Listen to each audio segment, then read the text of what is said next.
right, I would like to welcome you to the first ever Wisconsin Gubernatorial Forum on Childcare.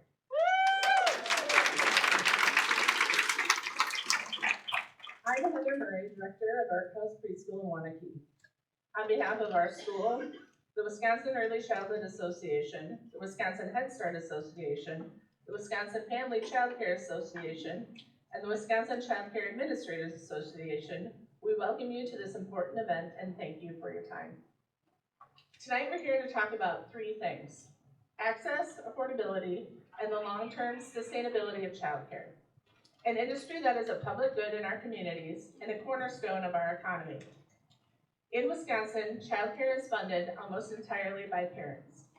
It often costs more than housing, and more families simply can't afford it.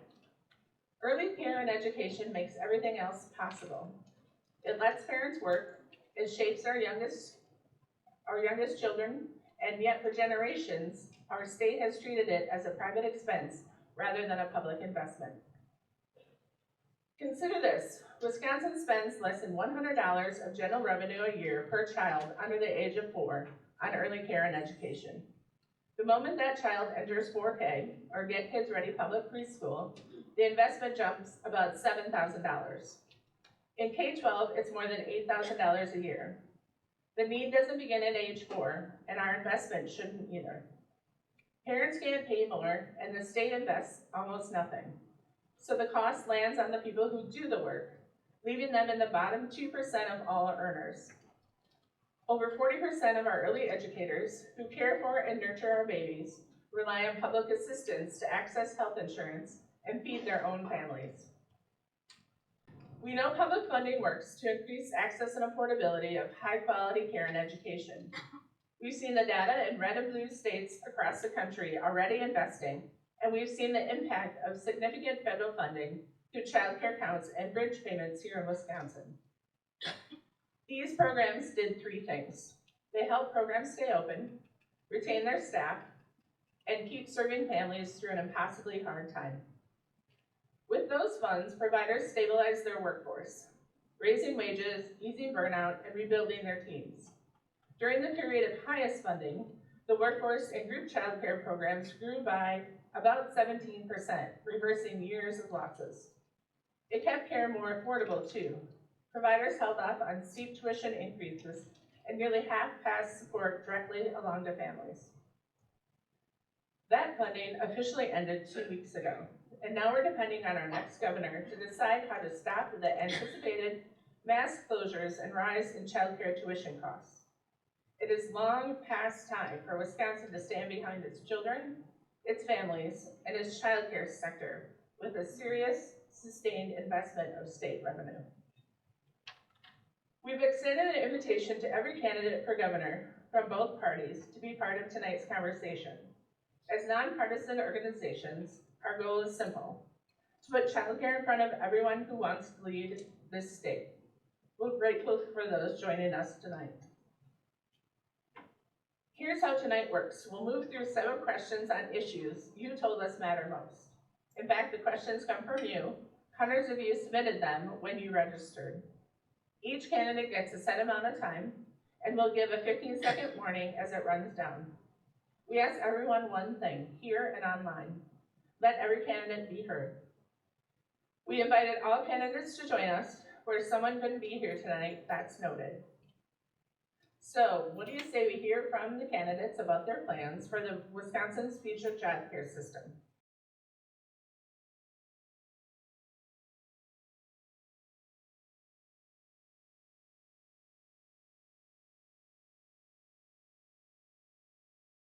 In your first year, what is the single biggest child care problem you will take on? And we will hear first from candidate Barnes. All right, well, first of all, thank you all so much for being here. I am Mandela Barnes, former lieutenant governor. Really excited to be in the campaign to become the next governor of the state of Wisconsin. I often talk about the fact that I want Wisconsin to be a state where every child has at least the same opportunities that I had growing up.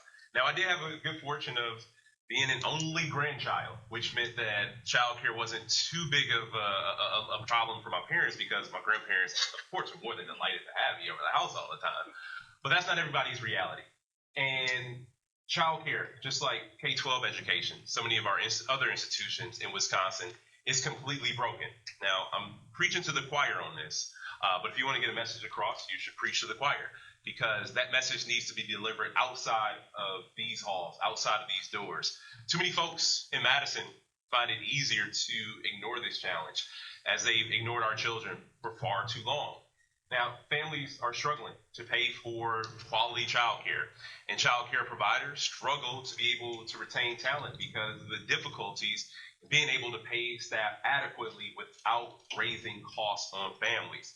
Now, early in the campaign, I had a chance to visit a number of early childcare facilities, had a chance to speak with parents, had the chance to speak with people who operate the facilities, and some of the educators who work there. And it could not be more abundantly clear that we as a state need to implement universal child care. Now, it's hard to pick just one thing that would be a priority, because we need a complete system overload of early child care here in Wisconsin. But universal child care can manifest in many forms. There are different models out there, but I do support one that provides 100% free tuition for families that make under $100,000 a year. If you make above $100,000 a year, I do support a 7% income cap. This is how we create a system that provides a little more equity across the board. Now, will there be certain things we need to tweak along the way? Of course. I don't claim to be the expert. The experts are here in the room wearing yellow shirts, and I look forward to having a chance to engage you all in conversation when that time comes, when we craft a state budget that truly puts the children of the state of Wisconsin first, that truly gives an opportunity to parents who want to be in the workforce but find themselves in a position where they're actually losing money by going to work and trying to find childcare for their their children. This is an immediate problem we have to fix for the future of Wisconsin, and I couldn't be more excited to get to work on it with you all. Thank you, candidate Brennan. First of all, I appreciate everybody being here, and I appreciate your level of engagement and activism and what I have seen from you in past years. So I'm Joel Brennan, grew up the 10th of 11 kids, a fifth generation Wisconsin family, and I had the honor of being DOA secretary under Governor Evers for 3 years. But a bigger honor that my wife Audra and I have are being parents to two kids. And they were born 16 months apart about 20 years ago. And both Audra and I were working, and so we became parents of kids who went to Neighborhood House in the central city in Milwaukee, a nonprofit that's been around for about 80 years. And because all of you work in this business, you know what happens. We started as parents at Neighborhood House. I was asked to join the board of Neighborhood House. I became the chair of the board of Neighborhood House. This is what happens. You're in for a penny, you're in for a pound when it comes to early childhood education. And so over the course of the last 20 years, my son's in the back and he's doing pretty well. So you guys can give yourselves a round of applause for how you do and what you deliver. But this has been a situation where there has been an emergency over the course of the last generation, and Wisconsin hasn't done enough. There are other states that have done more. So the question is around what will we do in our first year? You are living now 2 weeks from the state not doing anything more for bridge payments after 5 years of the payments that we were just kind of propping things up with federal money. Calling these bridge payments are supposed to be a bridge to something. And this has been a bridge to nowhere. So what will we do? One of the first things we need to do is emergency funding going into childcare in the first days of the administration. We're going to be living with this for the next 6 months. We need that to be the bridge to a bigger fix when it comes to the state budget, because budgets are about values in the state of Wisconsin. We became one of the last states in the last year to put any state money beyond what we absolutely needed to into early childhood education, one of the last 6 states in the country. We need to make sure that we fundamentally value this moving forward. And so, 1, we will do that emergency. 2, we will work on things in the state budget like a refundable tax credit for child care that we can make sure that we are doing over the long term. Doing things to invest in workforce. There are other states that are way ahead of Wisconsin. The state of Vermont passed a 0.44% payroll tax. In Wisconsin, that would be worth about $900 million that we could put into early childhood. We could do other things. Those are the types of things we need to do in the first year, in the first budget, but for the next generation. These are the things that we have just been ignoring as the problem has gotten worse and worse over the last generation in Wisconsin. And if we are going to be the Wisconsin that we want, it's going to mean we're investing in those 0 to 3 years where 95% of brain development happens, and we're then going to allow kids to read by age 8, lead by age 18, but you don't do that until you start where people live and where they are. So that's the first thing that we're going to do. Thanks everybody for coming out here today. Thank you. Am I loud? Because I can be real loud. Okay. First and foremost, I just want to say thank you all for being here. My name is David Crowley. But before I go into my remarks, I do want to say just thank you in general for all the work that you do each and every single day. Many people may not look at this, but I do. You all are the unsung heroes. The reason why our children have a better foundation of learning before they enter our public school system is because of the work that you do each and every single day. And that's important to me. You know, I always talk about my better three quarters, but also have three daughters. You call them the A squad, 18, 9, and 6. And I'll have to tell you, I'm extremely proud of the fact that I have a 6-year-old because I don't have to pay for childcare anymore. Because all of us understand how expensive and how out of reach childcare is for many families across the entire state right now. And so when we think about what's the most important thing that we can do for you all right now, we can give you the money that you need. Right, and it's about how do we utilize our child care development block grant dollars that we get from the federal level, but also coupling that with real estate investments so we can actually continue to build that better foundation of learning for our children. And it's not just about child care. It's also about birth to 3, making sure that we're focusing on the health and the well-being of our children because they are our greatest commodity. And the fact that the state of Wisconsin has not made the investments that we need to make, it shows where our real priorities are. And I don't blame that on Governor Evers. I blame that on a Republican-controlled legislature because we need to instill more money into these programs so you all, one, can provide the great services you provide, but you also deserve not to go broke doing it. We know that you all are operating at a loss many of the times, if not all the time. And so I think it's incredibly important that we put our money where our mouth is. We can't just talk about our kids. We actually have to invest in our kids. And so I'm extremely proud to be here. I just want to say thank you again and looking forward to the continued discussion. Thank you so much. Can folks hear me? Doesn't feel. Thank you. Thank you so much. It's really great to be here, seeing a lot of friendly faces and folks who have been in this work, doing the advocacy while operating your childcare centers, being moms, being everything that you have to be in everyday life, while having to fight for an industry that should have been treated as infrastructure, where the providers and our childcare educators should have been treated as the professionals they are for years, that the people who take care of our kids should have been taken care of for many, many years. We have gotten to this point. It took a pandemic for folks to recognize how important it is for the entire community to be invested in childcare. So I just want to applaud the work that you have done and the work that you continue to do and the work that I plan to be a partner in. The single most important thing that we have to do is fix the funding mechanism. Design something that is going to be sustainable, predictable, and adequate when it comes to investment in childcare. I think that emergency funding for the bridge payments is absolutely within the first 100 days, but how can we build into our funding system at the state to ensure that investments are going into childcare, not just from a single agency, but that we are seeing it as economic development, that we are working across agencies to make sure that this is something that is prioritized, as it is a crisis no matter what region of the state you are in.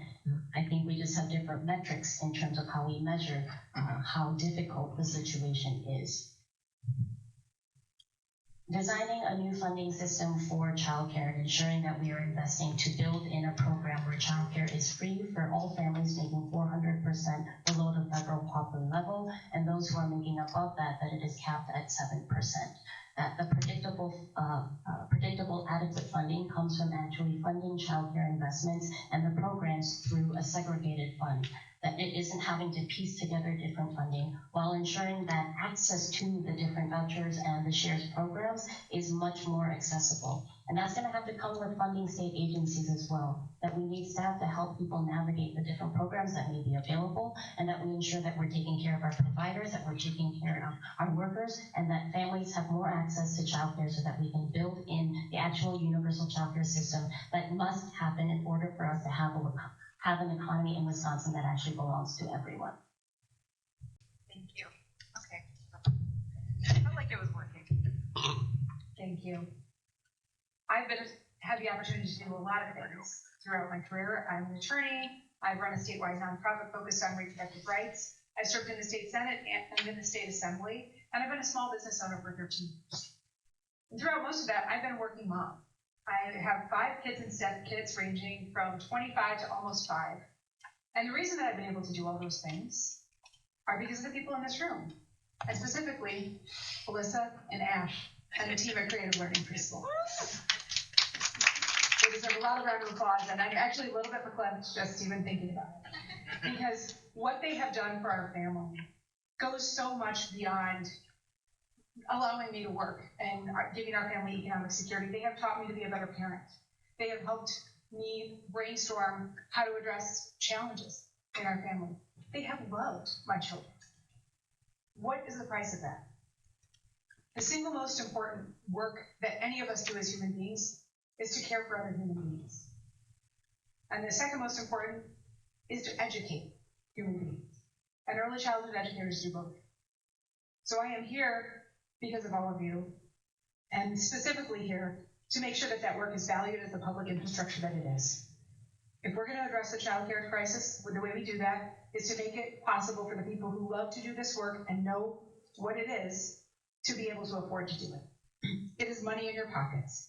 Addressing the provider shortage means raising the minimum wage. It means making you automatically eligible for state health care and state pension system so that you can have a secure retirement.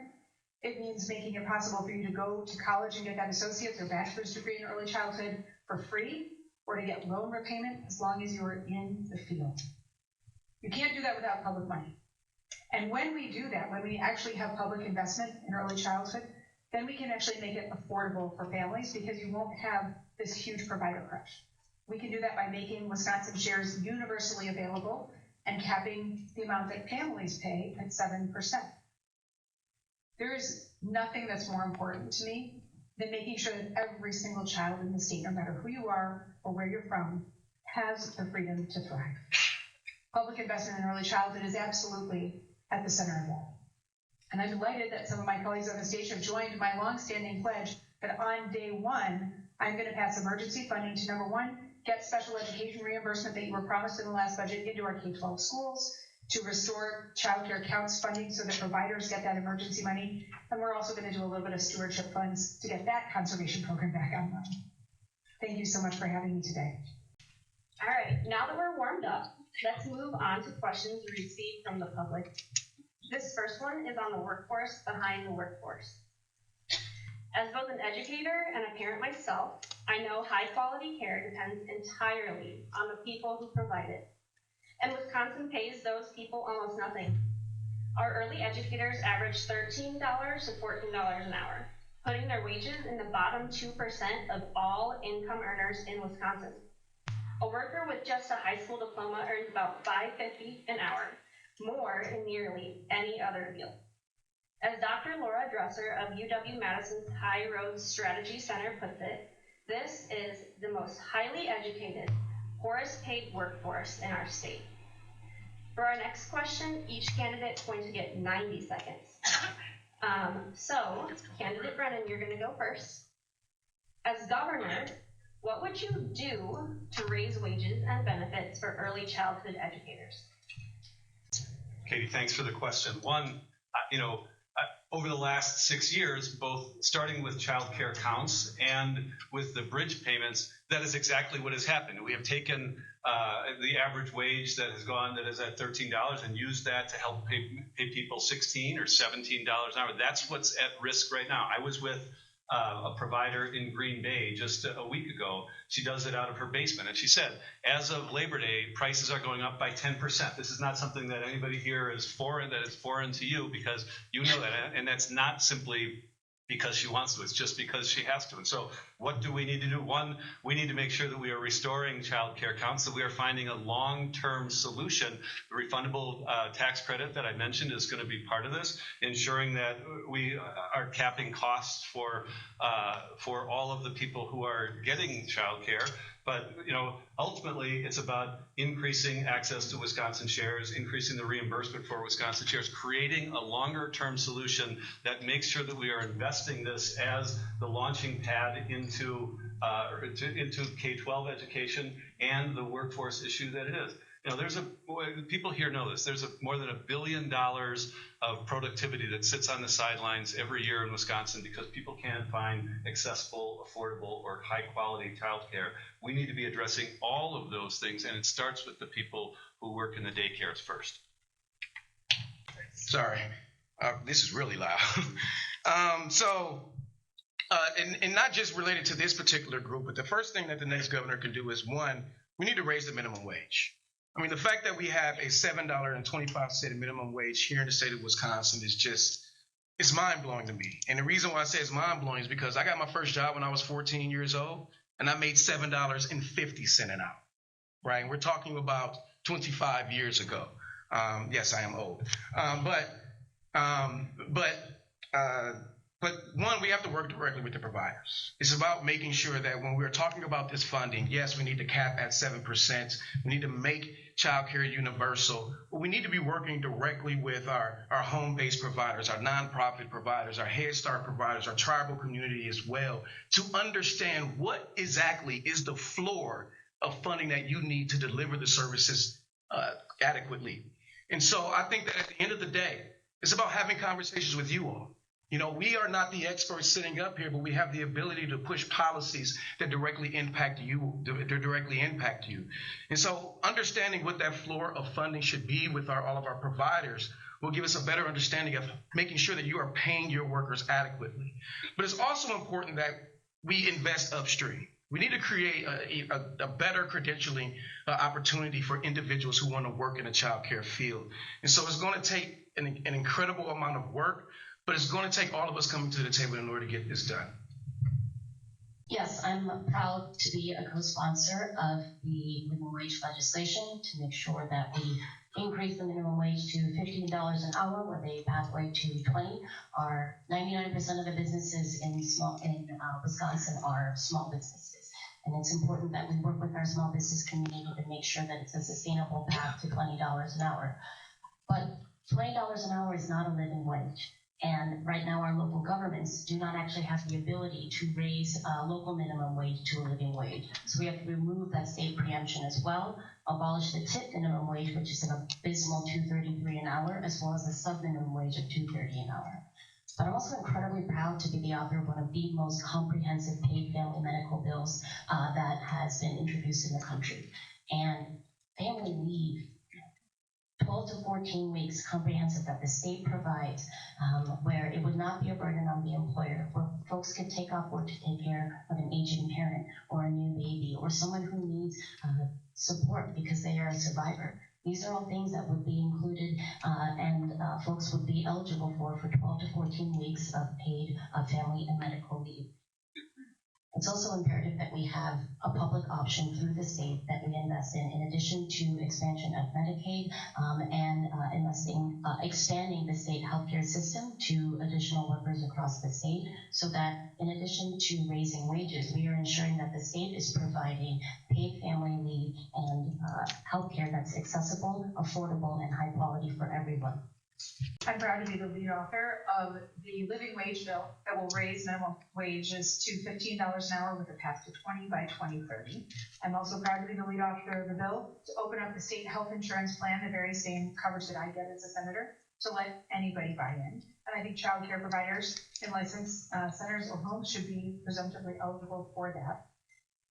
But at the end of the day, all of us have great ideas about child care, and we're going to want to do the things that you all know need to be done. Whether or not we can get them done depends on whether or not we can beat Tom Tiffany and win a Democratic legislature. So the most important work that I have done to try to advance this is never sit out an election cycle. That means doing what you have done over the last 5 years, and I've seen you all at midnight in the Joint Finance Committee. I have seen you showing up at rallies. I have seen you bringing your kids, and sometimes I bring mine. It is that political organizing work. We need a candidate who will not just do the right policy, but who can actually help deliver the legislative majorities and is willing to use that power to get it done. And that is the work I have been engaged in for my whole adult life as an activist, and of course during the periods that I've been in the legislature. I am the candidate on the stage, the only one that can say that I have over 20 years of turning progressive ideas like the ones we're talking about here into state law in the toughest of political environments, and that is why as governor, I will give you a raise. Once I get a little older, I'll hit that 20-year mark. The funding question is vitally important. That's why I led with the fact that we need to have universal child care here in Wisconsin. So many families get left behind. So many communities get left behind because of the lack of adequate funding. And I did mention the fact that there are so many providers who would love to pay a living wage and cannot do so without raising costs on families. Now, a couple things that have been mentioned, public option for badger care, but hey, I remember a time where, our providers were AFSCME members because they had the access to state resources and were seen as public employees. Getting back to that model might be a better option for folks who are looking to be able to provide and also have healthcare, have retirement, have everything else they need to live happy, healthy, and productive lives. Now, to get the money for the funding for universal child care, the easiest way is ending subsidies for data centers. That's $2 billion right there. That's $400 million a year that could go towards our children's future instead of industries that lead to the mental health crises amongst our youth and political polarization. We also can create an endowment fund with those resources and then also consider other revenue streams like marijuana legalization to help stabilize funding, which would provide us some very reliable sources of income for the state. All right. So Wisconsin has 236,097 children under the age of 5 who need child care, and only 161,657 licensed seats. So that's a gap of nearly 75,000 children. And infant seats are the most scarcest of all. And I took up 2 of those. So for the families who do find a seat, price is staggering. Full-time infant care now averages $17,400 a year in centers and 22% of the median household income, and $13,000 in family programs. That's more than UW tuition. Childcare is becoming a luxury not everyone can afford, and for many families, the seat doesn't exist anymore. So, as childcare in Wisconsin is becoming a luxury good, especially for the missing middle, families who earn too much for Wisconsin shares but still can't afford care, what's your plan for them? Thank you so much for that. And this hits personally for me. My youngest daughter is 6 years old. And when she was in daycare, it cost us $1,500 a month. My mortgage was only $1,000. So we were paying more than my mortgage to send our child to child care. And then when she turned 5 years old, she qualified for a K-4. We didn't qualify for Head Start, so we had to actually pay for it, and that cost us $1,000. And so me and my wife, we had to have a conversation whether or not she was going to stay at home or go back to work. And I was joking with 2 of the ladies that she wanted to go back to work because she said she needed more adults in her life. And I understand that because this is not just about our children, but it's also about the mental health of parents as well. And so we need to make sure that childcare is universal across the board for every child under the age of 5. We can cap the payments at 7% across the entire state.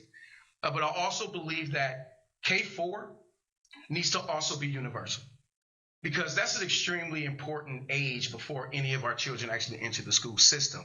And so I am proposing that we have universal child care for every child under the age of 5. And many of you may say, well, how do we make sure that we have the bodies for that? And that's by investing upstream, making sure that we have enough child care workers, we have enough centers by making the upfront investment in the first place.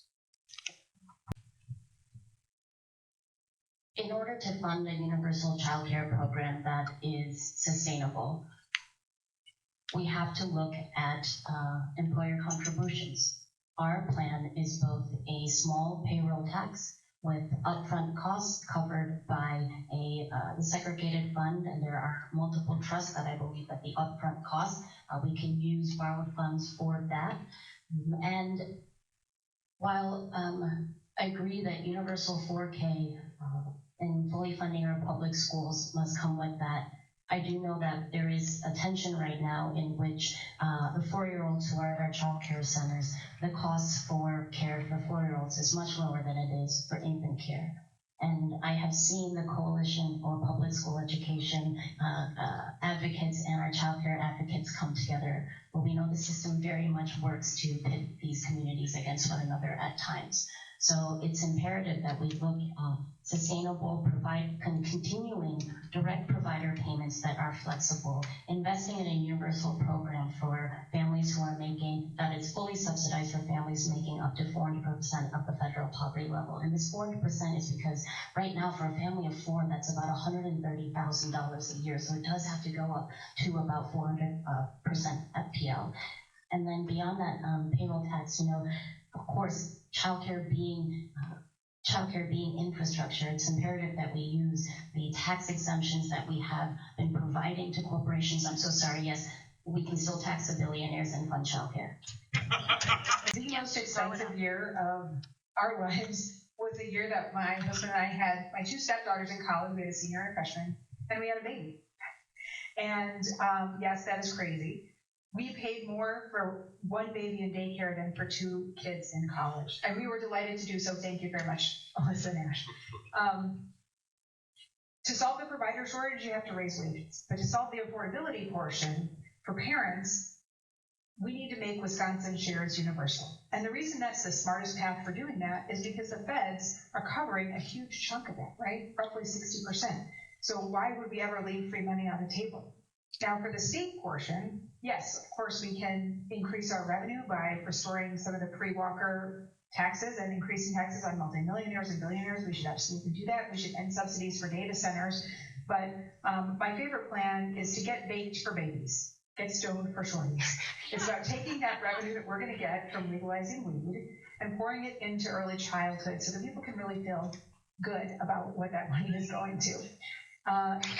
And the other thing that we have to do is address infant care, and that's about universal paid family leave, because there is no care for the youngest babies. And every single person in the state, regardless of the job that you have, should be able to get that paid family and medical leave so that whether you're in an accident, whether you have a new baby, you do not have to risk your run to your job.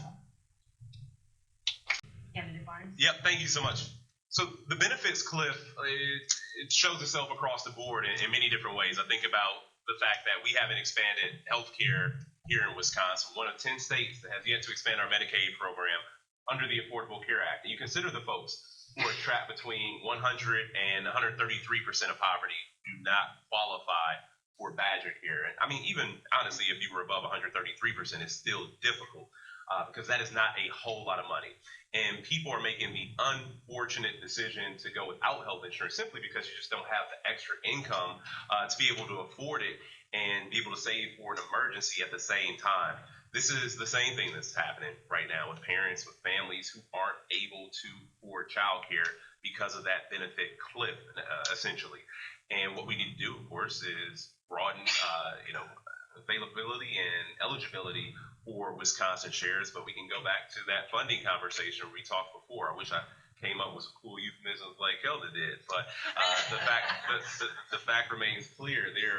There's so much money that we have left on the table. States like Minnesota, Illinois, and Michigan have taken advantage of, and they've been able to do good things for their children with those additional resources. And it is important, it is paramount that Wisconsin does not leave a single dollar on the table when it comes to improving quality of life, especially for our young people when it matters the most. Thank you. First of all, this doesn't start when they're infants. There are 26 counties in Wisconsin that don't have a practicing OBGYN in them. Like, this is not an issue that just starts after birth. It is everything, and all of these things are related.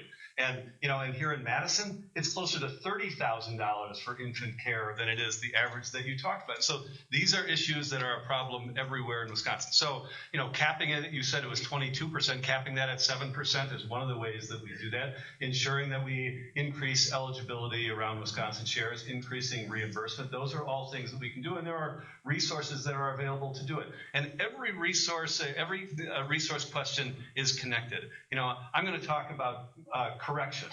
In the state of Minnesota, a state that is roughly the same size as Wisconsin and has the same crime rate, they spend about $213 per capita on criminal justice and prisons in Minnesota. You know what we spent in Wisconsin? About $313. That's $100 per capita that we spend extra. You add that to you multiply that by the population of Wisconsin, that's $600 million that we could be spending on this part instead of what we're doing to house people when we haven't dealt with them, when we haven't invested along the way. Like, these are the things that we can do in Wisconsin that show the Wisconsin values. That's where we get resources, but it also is the smart thing to do economically too, because it pays dividends for us over the course of the entire lifetime. Head Start in Wisconsin serves about 12,000 children and their families. These are our most vulnerable kids and families in the state. In Wisconsin, we have 41 grantees, 245 centers employing about 4,500 staff, making us one of the largest employers in the state. And in many of our communities, Head Start is one of the only, or oftentimes the only, licensed child care provider. Head Start relies on over $204 million in federal funding, with just $6.2 million from state funding. And right now, in case anybody's been paying attention, there's a tremendous amount of federal uncertainty and instability. And who's most at risk is our most vulnerable kids. And in rural Wisconsin, that risk is really the most acute. We see in the northern region, 70% of providers have wait lists. Similarly, in northeastern and western regions. These counties with the greatest gaps also have the greatest need. So in much of the state, there's really no other backup. And if Head Start disappears, that really leaves children with no other options. So the question is, in much of rural Wisconsin, Head Start, as I said, is one of the only licensed child care providers. And with the federal uncertainty, what would your administration do to keep Head Start doors open for kids and families? I think it's imperative that we assess this moment for what it is. And we are in a crisis moment because of the uncertainty and the turmoil that comes from the Trump regime. And it's important that the executive and the administration, your next governor, be relentless in wielding the full power of the executive to ensure that we assess the childcare crisis for what it is. I would be willing to call in the legislature to a special session to unlock the rainy day funds to ensure that there is additional emergency funding that would go into funding Head Start. I think it is imperative that, again, flexible, adequate funding that is not only a budget item, but looking at making sure that it's coming from a segregated fund and expanding investment into Head Start. But I think, too, this has to come with increasing our shared revenue. Many of our local services that families depend on come at the county and local government levels, and increasing our shared revenue, making sure that counties and towns are funded adequately so that essential services are available for families. But I think making sure that I would want to make sure that the funding is, the emergency funding is available, that we call in the legislature to unlock funds where they are. We saw what happened this past year with the Head Start funding being cut. We saw people having to go into, I'm sorry, I need to keep looking at you. Heather, thank you for that. But willingness to use emergency funds, absolutely. The most important thing that our next governor is going to be doing is to protect our rights and freedoms from this dangerous authoritarian regime. I will use every tool at my disposal to protect us from the ways in which we are being harmed by the Trump administration as governor. You don't have to take my word on that. You can actually see what I have done over the years to stand up to bullies and billionaires and right-wingers. And Jenny, I want to thank you for answering the call, because when Donald Trump and the Republicans illegally were essentially stopping Head Start payments, and there was a question about whether providers were going to get their money. We thought that was an emergency and people needed to know about it, and we were organizing a press conference, and you helped and answered the call so that we could help people understand the connection of what this Doge nonsense was and how it was going to affect people's lives in our economy, including people who didn't have kids in Head Start, but it would still harm them. And that is really, really important. Yes, of course, we can use rainy day funds, and we should, for emergencies like this. But most importantly, we also have to be using the legal tools at our disposal. And as an attorney, I am so offended by what this regime is doing to undermine the rule of law. And that is why one of the things that I have pledged is that as governor, any federal agent, whether that's an ICE agent or a member of the Trump administration, that breaks our state laws will be prosecuted and held fully accountable, because nobody is above the law, and what they did was illegal. Yeah, thank you. And so far, a lot of the ideas are very similar. What it takes is somebody who's going to act with urgency. That has typically been the problem, especially with our party. We haven't always governed with urgency. We let things happen to us, and we go through the long, drawn-out thought process of how to respond. And it has made things much more difficult. It's made things much more challenging. And it's also eliminated opportunities for so many people in so many different ways, because we're taking as much time as we have taken on an issue like Head Start. Then think about how many children slip through the cracks because there's no other options for them. And so I believe in everything that has been said before. What we do have is an opportunity through the budgeting process to make sure that there is money for an emergency situation like this, and also calling an emergency session of the legislature to respond to the crisis. But also, again, I'm glad you mentioned the legal strategy. We need to not just empower, but sometimes, put a little kick in the Attorney General's office to show up, to do what is needed to be done when the White House, when the federal government, when Donald Trump does something out of spite that ultimately makes it harder for Wisconsinites to be able to achieve the American dream, which starts at an early age. And so whether it's the emergency funding or empowering the Attorney General's office, we have to take every step possible. I think those are the two easiest ways we can get it done. You mentioned there's 12,000 kids in Head Start, and if I'm not mistaken, at least 2/3 of those kids are there so that their parents can be working. Like this is a workforce issue, and it's one that we absolutely need to deal with. And at best, what we're doing with Head Start, because of all the work that's gone on here and other places, we're standing still.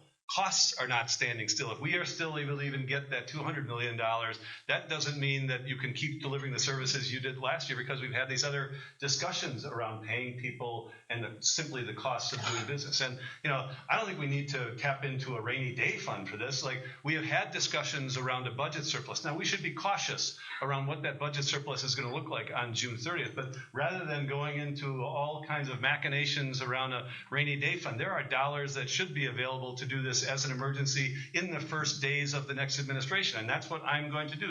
You're going to be living for the next 6 months under an emergency that's gotten worse because of state inaction, because this bridge funding that was there was a bridge to nowhere, and we need to be in a position where we are going to meet those needs now. Now, ultimately, we are going to also need to be able to withstand the 24 months of the Trump administration that we are still going to have from January of this coming year until January of 2029. There you go. Thank you. So we need to make sure we're doing that. But there are emergency things that we can do today. And then it is about what the next budget is going to look like. And if you give me a few more allies in the legislature, we are going to be markedly different than what the last budgets have looked like in Wisconsin. One of the scariest things that the next governor is going to be dealing with is how do you plug the holes that the federal government has created? It's not just around Head Start, it's around healthcare, it's around many different things. And so the next governor has to be prepared. And I want you all to know, as a county executive, I've not only fought against the Trump administration, but we've won. And I think that we need someone who's not only going to provide that emergency funding, but we need to create sustainability. Because I don't know about you, but when the federal government cuts programs, I don't see those programs coming back that quickly. Right. And so we're talking about not just under the Trump administration, but who's going to be the next president to make sure these dollars are coming back to states across this country, under this. And if we don't defeat the Trump legacy, we know this is going to continue. And so the state has to step up and figure out how we're going to plug these gaps. As Joel said, and everybody has said, it's not just about the emergency funding or using the rainy day fund or using the surplus that we have. We need to make sure that we are fully fixing the Head Start problem so we can take care of our own kids. We can't continue to rely on the federal government, and the Trump administration is showing us that each and every single day. And so this is about seriously working directly with you all. I was told that when you don't have a seat at the table, you're on the menu. And many of you have not had a seat at the table. And so we need to make sure that we're listening directly to you to figure out how do we create a more sustainable program that we can invest in the state so we never have to rely on the federal government moving forward. Hello, everyone. Hello. Only 10% of regulated early care and education seats in Wisconsin serve infants. These are our most precious assets, and also those who can't tell us about their own experiences during the day. My question for all of you, young parents need infant care most. What are your goals for creating more infant and toddler care so families can stay in the workforce? The beginning of the answer to this is paid family leave, which is something that I have championed and authored since I think 2011. So before a lot of people even knew what paid family leave was. It is essential for families to have that early bonding time with their baby, and it should not depend on the wealth of the family or the kind of job that you have, whether you get it or not. It's also, by the way, important for early childhood providers and educators to be able to have that time off as employees and workers themselves. Fran was touching on this, but there is a tension between expanding 4K programs in public schools because 4-year-olds subsidize infants, and it's virtually impossible to make the numbers work in an early childhood center for infants if you don't have 4-year-olds, just because of the ratios. I mean, this is not something where you can automate or efficiency your way out of this problem, and it just requires more money. We have a mental health crisis among children in this country, and one of the things we don't talk about very much is infant mental health. And it starts by having that attachment, that safety and security of a loving caregiver as an infant. And that is why the idea of increasing ratios is anathema. We cannot do it. We have to simply put the money in, and we have to make sure that there are staff that are specifically trained in infancy and birth to 2, which is different than just early childhood overall. That's why making it free or affordable to go to school and having loan repayment programs is essential to solving this crisis. Canada parents? Yep.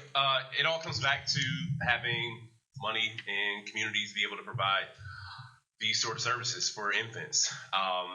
And it goes back also to the conversation about being able to hire teachers, being able to hire educators, which is a persistent challenge. Now, what I have proposed is making sure that continuing education programs are available, free and low cost technical college education for people to go back to be specifically trained, to have the skills that are necessary to take care of infants, but also paid family leave goes a long way as well, because while it is important to have infant care, it is also important for that family time to be available, and many parents are at risk of losing their jobs if they even think about taking time off to be with their children, or if it's not losing their jobs, could be losing a home or getting evicted because you are going to miss that paycheck simply because you wanted to take care of your child. Now, this unfortunate reality that we find ourselves in, it treats bringing a child into this world not as the blessing that it is. It treats it like a burden.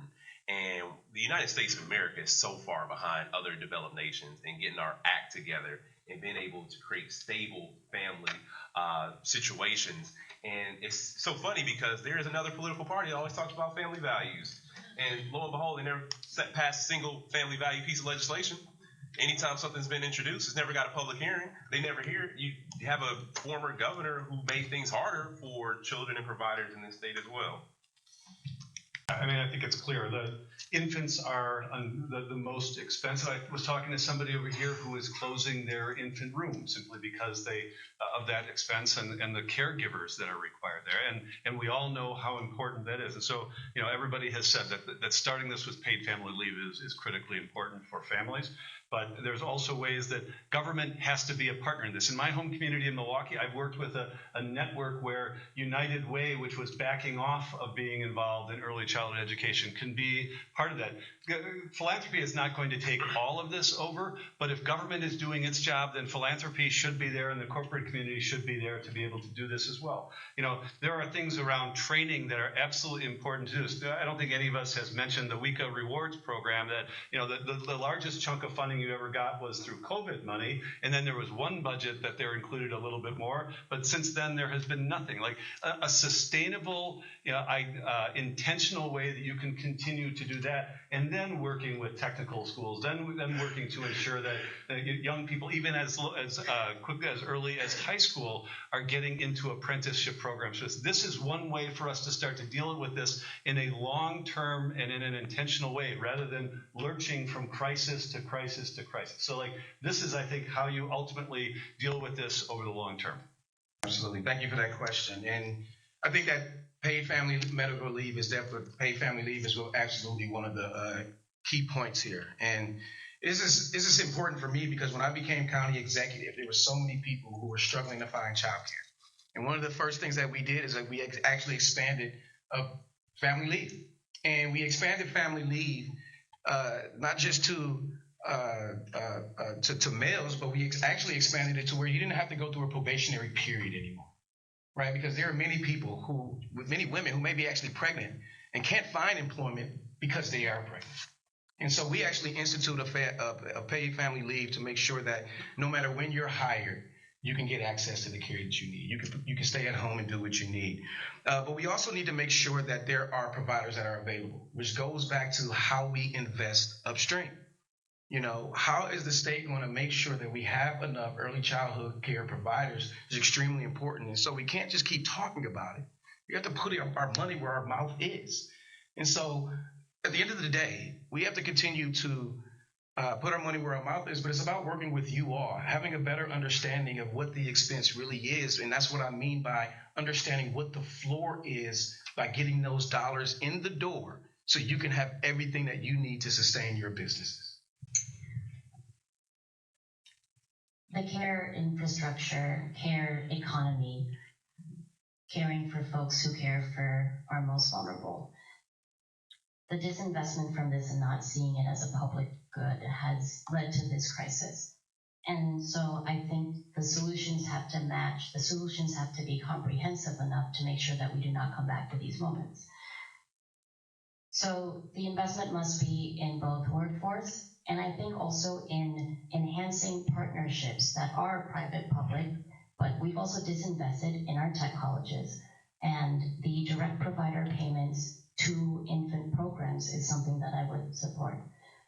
To have flexible funding and making sure that if there are partnerships with local universities, that we are investing still in loan forgiveness programs for folks going into early education, that we see and help get state funding to build partnerships that are within research and in the education system. I think that this really comes down to prioritizing funding and making that funding easier, accessible, and more equitable to access, and that requires navigation programs as well. Infant care is one where just because it is the most expensive doesn't mean that we shouldn't be investing even more heavily into it, and so expanding the direct provider payments, investing in workforce, and uplifting partnerships with tech colleges as well is where I would put additional investment. Decades of research led by Nobel laureate James Heckman shows that high-quality early care and education returns at least 13% per every dollar invested in early care and education. This is through better academic outcomes, higher lifetime earnings, and better physical health. Quality is inseparable from the people who deliver it. Many of them are here tonight. We heard earlier that what Wisconsin pays its early educators, and you cannot build a classroom or a workforce that can't afford to stay. I was a teacher myself, and I'm not a teacher anymore because I couldn't afford it. When the teacher at Toddler Trust leaves for a job that pays more, that child loses the very relationship the research shows matters most. And the benefits aren't reaching everyone. with only 60% of slots affordable under Wisconsin shares, against a 75% statutory target, and infant seats scarcest of all, the children who would benefit most from high-quality early care and education are least likely to face it. And as Ruth mentioned earlier, our family child care providers who are holding up infant care, rural care, and also care for shift workers are finding it more and more difficult to continue to provide, to operate their businesses. So this is the last policy question tonight. You guys have talked some about your plans to fund early care and education. We know that the problems are pretty significant, right? So I want to hear what your plans are to, with ongoing money and the state specific ongoing money, what sources of funding will you actually use to pay for this? And also if there's anything else you want to wrap up in terms of talking about the workforce or any other challenges that you'll all talk about tonight. So one thing you brought up was the investment in early childhood education. How much time do we have on this? 2 minutes. 2 minutes, okay. Sorry about that. No problem. One thing you brought up was the investments and the return on that investment in early childhood education. And we just do a terrible job as society at investing in things that work or produce results because they're a little bit more difficult to implement. But we can't run away from good solutions to terrible problems because it's difficult. Like I just had a conversation with somebody about homelessness and the fact that it costs us more to have people unhoused on the streets than it does to actually house them. Issues like treatment and alternative diversions that save us money on the back end when a person has an opportunity to go into a treatment program because they've committed an offense, a nonviolent offense, saves us money on the back end, and we don't spiral out of control just spending money on things that don't work as we have been doing for so long. And even the money that is invested in early childhood education, as it produces more money on the back end, the fact that we have not invested that money has cost us so much year over year over year, generation over generation. What has also cost us money is these tax loopholes that have been allowing the most wealthy in our society to get away without paying their fair share, whether it's Foxconn or whether it's $2 billion in subsidies for data centers. This costs us money, whether it's the agriculture manufacturing tax credit that sees the bulk of the benefit going towards large corporate farms, not our family farmers, and out-of-state corporations instead of small businesses in Wisconsin. We have been taken advantage of for far too long. The money is there. It is being spent wrong. It is not being prioritized in terms of supporting our young people, our youth, and our future. I fully believe that the resources are there because we've seen it spent elsewhere in places where it shouldn't be spent or in places where people already have obscene levels of wealth. So those tax subsidies have to go. We have to tax billionaires and legalize marijuana. You know, this is a broad question of how Wisconsin and how we will lead. And all of you, despite all the best efforts, can recognize Wisconsin is behind where others have been when it comes to childcare. We have the example of what's happened in New Mexico. They put a flag down in 2019 and said we'll have universal childcare by 2025. It's now happened. The state of New Jersey, the state of Vermont that we have talked about doing a payroll tax. It's like there are others. The state of Michigan, where there is a tri-share program. We haven't really talked about this. We have talked a lot about state investment. Businesses have a responsibility to pay for this too, and there are other states that are doing that better than Wisconsin, and we can start to implement those things here if we are in a position where we want to be a leader again. Now, the thing that has been heartening to me, I have visited lots of daycares, and I have done that. I probably have done a dozen of those over the course. I launched my campaign the first day I went to Neighborhood House where my kids were. But you know what I've also done? I've talked to chambers of commerce. In the Chamber of Commerce in Eau Claire, they put childcare at the top of their list around what are the things that are keeping them from being able to grow businesses in that state. Like all of the stuff. You have been lonely in your advocacy sometimes. I used to say to people, you need more people with suits and ties there. The K-12 people, they have that. But you're getting that as advocates. And now you're going to have a legislature and you're going to have a governor who know about these things and who can be your advocate along the way. And so, yes, we need to make sure that we are doing those things over the long term. I mentioned already that, we can spend, as much as we spend we can spend $100 more per capita than Minnesota does on our corrections, or we can invest those upstream and take all the benefits that that's going to do over the course of a generation. Yes, absolutely, we should legalize, regulate, tax marijuana, and take the benefits of that. Making sure that we can make investments like that is going to pay off for us over the long term and be the Wisconsin we want to be. I really appreciate this question. So when you think about how we're going to fund it, I think some of the money is already there. Right. I remember when I was in the legislature, it was about an $86-90 billion budget, and now we're at $111 billion. And I know the state of Wisconsin has not grown that damn much. And so we know that some of the money is there, but there are things that we need to do locally as well. One, let's continue the commutation program that Governor Evers has put in place. Right. When we're able to keep people out of the prison system and also implement criminal justice reform, which is costing us $50,000 per adult. And if you think about it per child, it has changed now, but we were spending close to $400,000 to send a child to Lincoln Hills a year. Just put that in perspective as far as what we could be doing with our young people. So commutations and criminal justice reform is one way to find these dollars.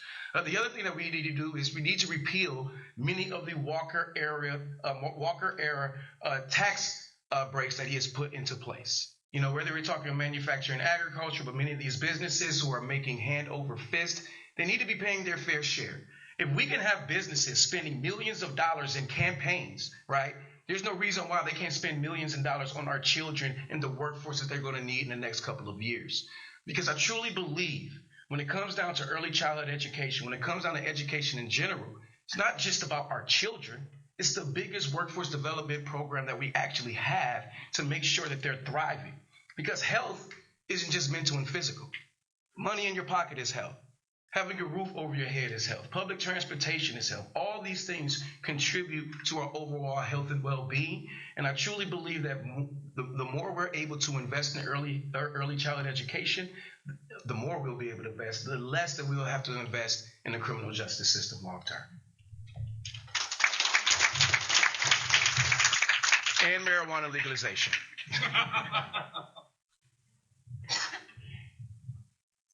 Legislation that I am incredibly proud to say has support from every single Democrat in the legislature is healthy school meals for all.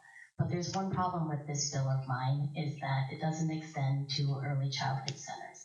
I would like to see this bill actually extend to early childhood so that we can help our child care centers and our providers actually have funding from the state for healthy snacks and for healthy breakfast and lunch. Eliminating the Wisconsin Manufacturers and Agricultural Tax Credit to make sure that it isn't benefiting the largest corporations and the largest manufacturers will actually help pay for healthy school meals for all for at least 2 sessions. In addition to everything that has been mentioned here, I think that it's important that we think about how this will be instituted, with what sense of urgency and what kind of leadership is actually required to make sure that this gets done in the first budget session. And I think about our neighbors in Minnesota. They stayed hyper-disciplined, very much like I have to be in restaurants. I'm a chef by background. And you need to make sure you're going into Friday service with your prep list finished and ready for whatever may come. But I think if knowing bills like Healthy School Meals for All, like paid leave, legalizing marijuana, making sure that we are eliminating corporate loopholes, tax credits for the wealthiest, having an actual fair tax system. You know, these are things that in lockstep, I believe, centering efficiency while also encouraging innovation in our state agencies and having an executive that is willing to be collaborative and make sure that they are working with every single person that wants to get things done. This is the approach and the vision that we also have to have in the governor's office. And so we have a lot to do in a 2-year session, but I truly believe that it is absolutely possible when you make sure that everyone on the team knows exactly what needs to get done, that we are organizing now to make sure we build in the trifecta, and that, yes, we need a segregated fund for childcare costs. What they said. We know how to solve this problem, right? We absolutely know how to solve this problem, and we absolutely have the money to do it. Don't let these Republicans who sent $2 billion to data centers and $3 billion to Foxconn tell us that we don't have the money for our babies and our children. We have endless money to hurt people with prisons. But what if we never had opportunity gaps form? And the way that you do that is by investing in early childhood. There is nothing more important. And I am proud to be the public education champion in this race. I've earned the backing of WIAC, our state's teachers union, and part of the reason why they told me was because of the strength of my advocacy and work and leadership on early childhood education. And part of the reason that I've been able to be effective on that issue is because of you, because of the organizing work that we have done together over the past several years. There are people in suits. I sit on the Joint Finance Committee and travel around the state and listen to people come and they testify about this, that, and the other thing. And the one thing that every single employer has said is, and also childcare, whatever they're there to testify about, and also childcare. We did that. You guys did that.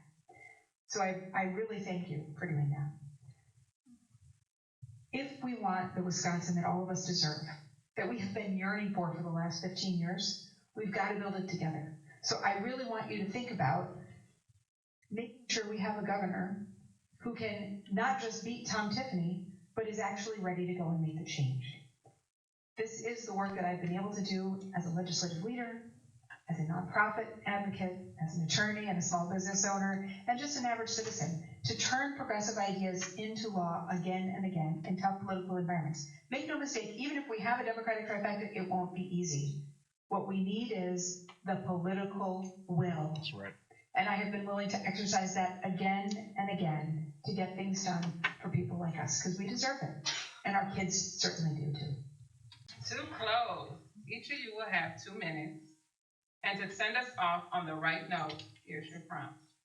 What gives you hope about Wisconsin's children and families? And we will start with candidate Brennan. You do. The fact that this is an industry that is as organized, that is as effective as you have been, despite the generations of disinvestment, despite the fact that for the last 15 years, Robin Voss's response has been, Mom ought to be staying home with her baby. Like, this is what you have withstood, but this is the opportunity. In 2010, we held the most consequential election in my in-state history in my lifetime. Scott Walker won. The stakes were very high then. Over the last 16 years, we have lived with the consequences of Act 10. We have lived with the consequences of gerrymandered maps. We have had a Wisconsin that many of us hardly recognize, and you have withstood that. And now you stand on the precipice of having a governor who can be your advocate, having a legislature that will allow you to do things. But it is critically important who that governor is. You know, it was a whisper when we started this campaign. Who can beat Tom Tiffany? Now it's a roar. And there are challenges around it. And I will take a backseat to no one when it comes to a 25-year history of getting stuff done in Wisconsin. Over the last 20 years, having nothing but executive positions and differing from some of my colleagues in that. I served as Governor Evers' DOA secretary during COVID, when if we didn't deliver, people were going to die in state government. You know who did that too? You did. You did that as child care providers. You set the stage for us to recover stronger from COVID than we went into it.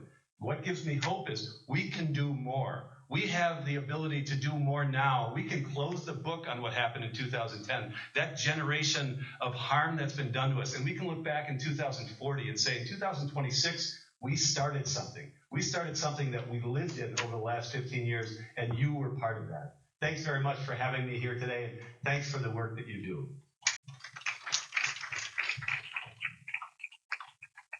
First and foremost, I just want to say thank you all for joining us, and hopefully you get a chance to, I don't know if the World Cup is still on, but hopefully you get a chance to watch something or go to enjoy yourselves. Is it over? Spain won? Okay. I'm not the only one.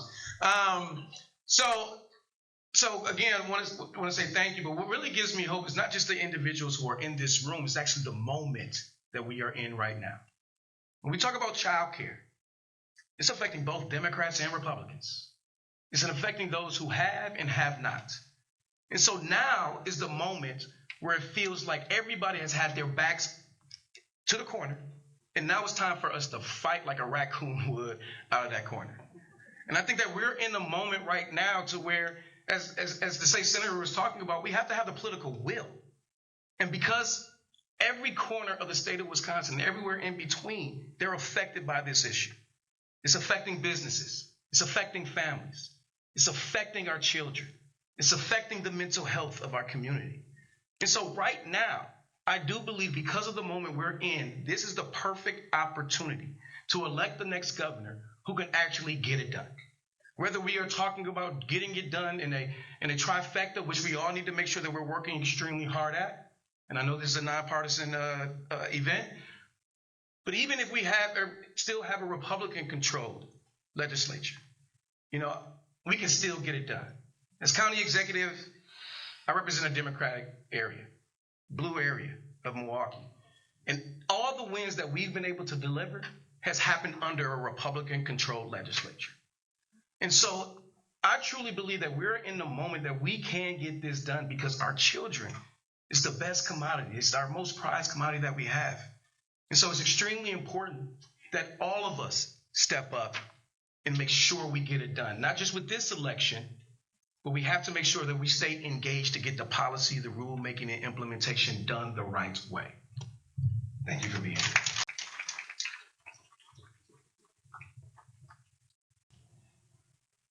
They say hope can be dangerous, but Wisconsin children and families, they gave me hope because they are meeting the moment with a movement. I've met children when I was in Marinette, having kids come up to me and ask me what I'm going to do for them in their schools. I had a young woman in Evansville, I think you probably talked to them too. She asked about how we were able to have fewer screens in class. We see families consistently show up for one another because when systems fail, communities show up. But this is unsustainable to rely on just the pure resiliency of our children and families across the state without providing them the rights that they absolutely deserve when it comes to investment in community so that they can continue to build and have the things that they need to thrive and they are not forced to continue to be resilient. I think in a movement moment, it's imperative that we have people who are leading with humility and courage and a willingness to show up in spaces that are maybe even dangerous.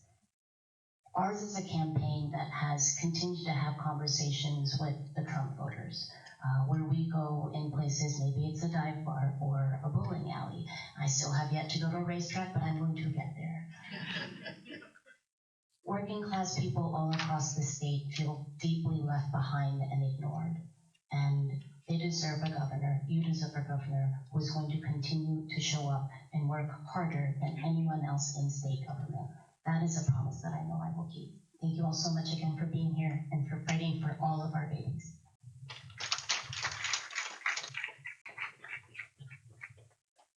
First, I'm going to talk about what I fear. I fear Republicans and big money trying to buy this election. They have made it very clear not only that they want to meddle in our primary, but they have also invested $16 million in trying to flip the legislature Republican. They apparently see a path to a Republican trifecta, as we've been spending the last year going to rooms like this talking about a Democratic trifecta. That is scary, and we should take it very, very seriously. But what gives me hope is our history. Wisconsin has been a leader on so many progressive issues, and we are poised to do that again. If the leader of the regime in Washington has done anything positive for us, he has broken open this idea that the U.S. can just continue not having a social safety net, we'll just rely on women. We can actually have nice things. We can build it here in Wisconsin because we have done that again and again and again. And that is what is exciting to me about this moment. It is time for us to unite, and every single one of us has said repeatedly that whoever is the nominee, we're going to work like hell for that person, and I hope everyone in this room feels that way too. But we need to unite behind the candidate who can beat Tom Tiffany, help us deliver a Democratic legislature, and get the changes, the transformational changes that all of us need and deserve. Now, I want to ask for your votes. every single one of you, I'd like to earn your vote on August 11th and again on November 3rd. I am the candidate that has the most experience in and around state government. I'm the one that's been able to get things done in state government again and again. I've also earned the most endorsements in the race from elected leaders and former elected leaders in every part of the state, including Milwaukee County. I'm also the candidate that can help bridge the gap and build the broadest possible coalition, including engaging former Trump voters who are disaffected, rightfully so, and the young people who are disaffected with the status quo, rightfully so. Together, we can build the Wisconsin we deserve. Thank you so much.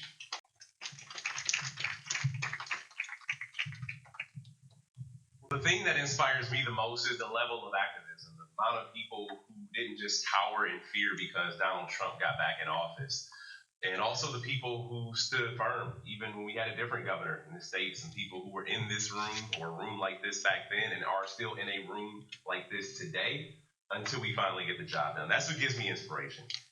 And it's the amount of young people who show up all across Wisconsin, the young people who pop up at candidate forums that you never expect a young person to show up to. What are you even doing? Here's a weekend.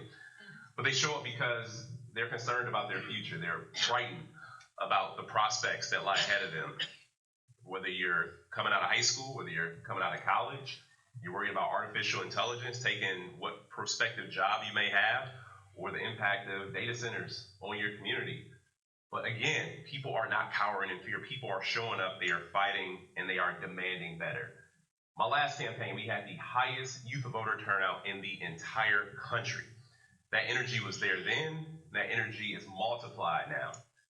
As I look around and as I travel the state, we get to meet so many unique people with unique perspectives.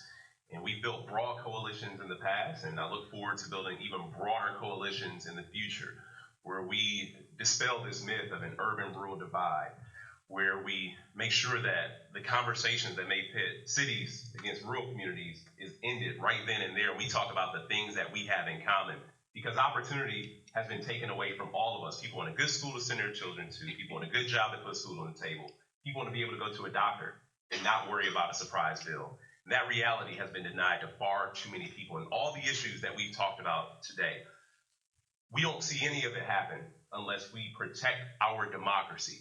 And that means eschewing anti-democratic moves that would determine outcomes of elections, because voters should decide. These decisions shouldn't happen in smoke-filled rooms by party bosses and special interests. And I'm looking forward to earning everybody's support in this room. Everybody, not just some of you. I want everybody's support in this room as we move forward to save this state from the worst and usher in a new era of opportunity that leaves nobody behind.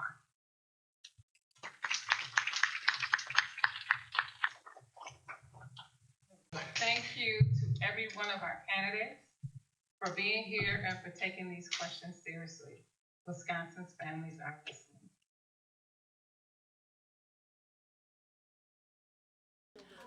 My name is Sarah Gazelle. I'm here recording this gubernatorial candidate forum on childcare for Wisconsin Early Childhood Action Needed today. And I just wanted to quickly showcase the woman who organized this event. This is Heather Murray. Hi. Hi. And thank you so much for organizing this. Why was this important for you to do? Well, we have to keep childcare in the forefront of everybody's mind. And now that we're without money, and the governor's race is coming up, we have to keep pushing. Was there anything that excited you or stuck out to you tonight that you wanted to just highlight for the audience watching at home? I think that all 5 of those candidates are great people who understand that childcare is infrastructure. So we should be very hopeful about that. Hi, I'm Ann McKillop. I'm the Human Resources Administrator for Ebenezer Child Care Centers, and we have 8 locations in Milwaukee and Waukesha County and 1 in Fond du Lac County. And I came here today because I really just wanted to hear what the candidates had to say about childcare and how they would support us moving forward in the future. So it was very interesting. I enjoyed hearing what they had to say, and I have to go home and make a decision, I guess. So I just liked how they felt that it's important to invest in early childhood in the beginning instead of later in life when we have issues with crime and people in the prisons. They also focused on brain development and how important that is. So it was just nice to see that we need to stress the importance of putting our dollars into children at an earlier age instead of a later age, and to avoid a lot of those problems later on. So. Hi, I'm Macy Bueller. I own a center in DeForest, Wisconsin, and at the first annual Child Care Gubernatorial Forum. And so excited to be able to sit down and talk to candidates, to hear their answers to questions, and to just be seen and heard as that foundational infrastructure that we are. Heard some really great comments, some concerning ones, but some really great ones. Still undecided, so here we go. And I feel for everybody else, if you're undecided, it's going to be that last down to the wire time. And wishing everybody a chance to watch what Sarah has taped for us. So if you didn't get to see it live, she's going to have it taped for weekend. So tune in, Sarah. Hopefully you will share that soon.